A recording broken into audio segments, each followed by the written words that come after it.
A very good morning to everyone. I am Anand Krishna Sharma, lecturer electronics at Government Polytechnic College, Bikaner.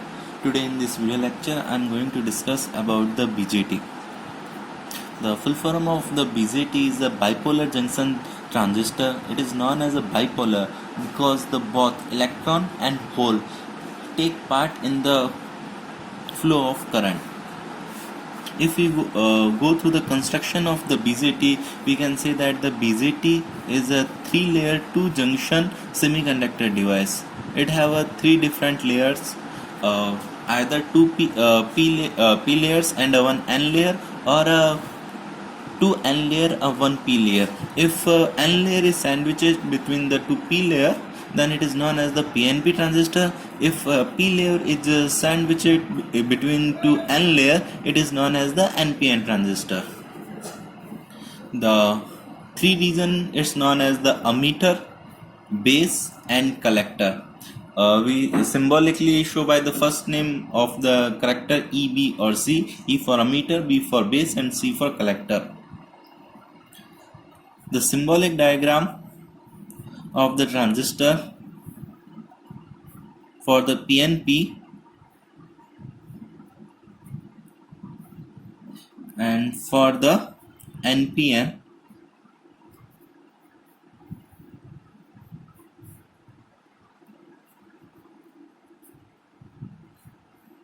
The PNP and NPN are differentiated by the arrow mark on the emitter. The arrow mark on the emitter shows the direction of the current flow. In the PNP transistor, the arrow is the inside and towards inside, and at the NPN transistor, the arrow is towards the outside. That shows the flow of the current. In an BJT, the base layer is sandwiched between the emitter and the collector. The width of the base is very low. If we can say that the width of the base is X and the width of the whole transistor is Y, then the ratio of Y upon X is approximately 150. So we can say that the width of the base is very low. It's kept low because the two junction can interact with each other, so there is a very less width of the base. And similarly, the doping profile, the emitter has the maximum doping, and since that emitter emits the electron or holes, in the NPN case it's emit the electron, in PNP case it emits the holes, so the doping of the emitter is much high than the collector and base.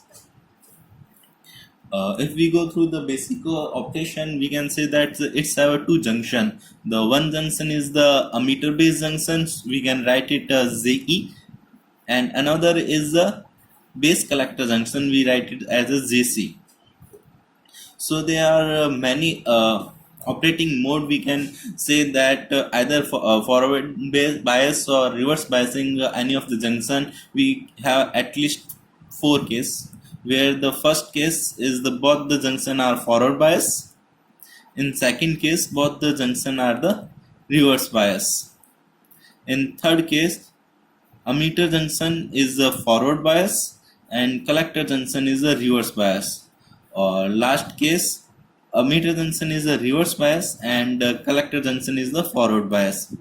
If both the junction are forward bias, is known as the saturation region. In the saturation region, its work as the closed switch.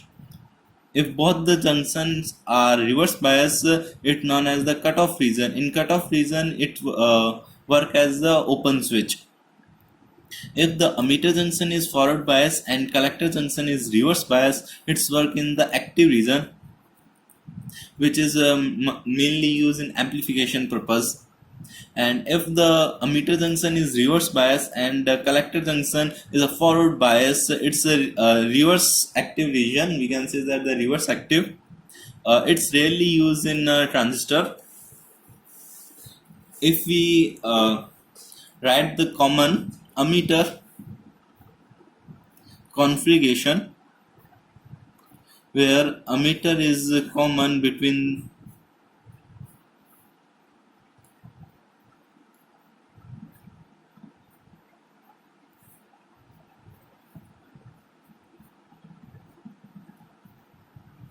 We can say that it is a NPN transistor where it is a emitter, base, collector.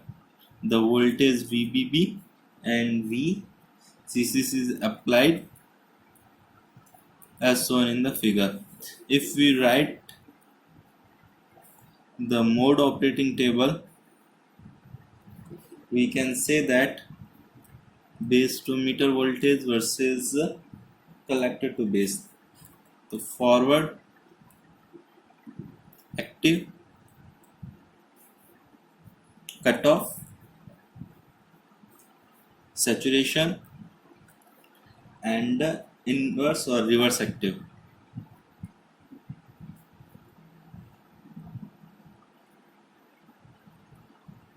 From here we can say that if the biasing VB is positive and VCB is positive, VB is base to emitter is positive, then this junction will be forward bias, and the CB is positive, then this junction is reverse bias, because N is connected to the positive terminal of the VCC.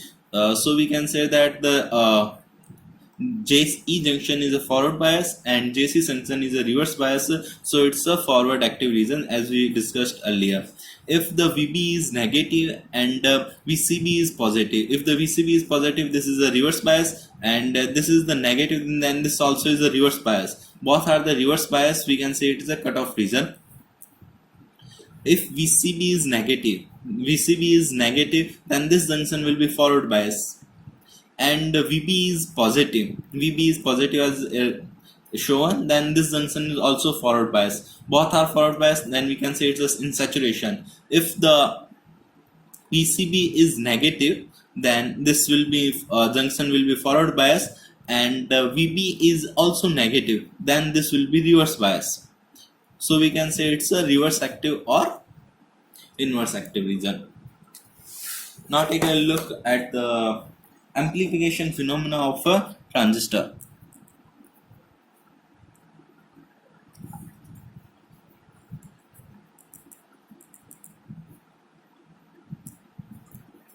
In BJT we can say that the IC can be related as the beta IB. So if there is a small change in the base current, there will be the large change in the collector current to its mean value or saturated value or quiescent value. So if we take this circuit where we have applied the small sinusoid voltage or the alternating current voltage at the base in a common ammeter configuration, there will be a relatively large change in the collector current IC, and that will produce very very large change in the voltage at the RC.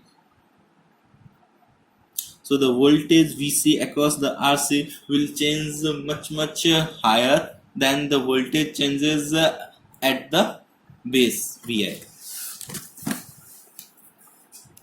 So if we write